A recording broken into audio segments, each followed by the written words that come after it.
Hey guys, welcome back. I'm Bradley with Flooring Inc. and today I'm here to tell you everything you need to know about our lightest weight gym flooring option, the Fitness Foam tiles.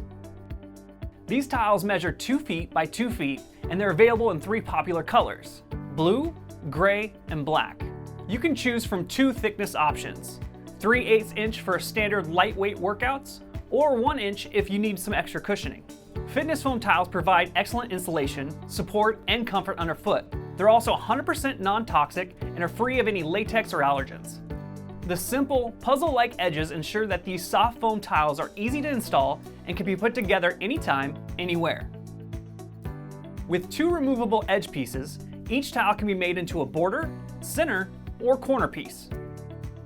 You can install them in basements, home gyms, child care facilities, or anywhere else you want a soft foam flooring. People love how easy it is to take care of this flooring. Fitness Foam tiles are made up of a heavy-duty closed-cell EVA foam, meaning no sweat or liquid can penetrate the surface.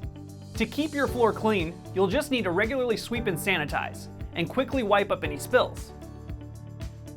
Apart from that, the only thing you'll need to worry about is keeping these tiles away from sharp objects so they don't get punctured. And that's everything you need to know about Fitness Foam tiles. Be sure to like and subscribe to our channel so you don't miss out on our upcoming projects. Thanks again for joining us, and we'll see you next time.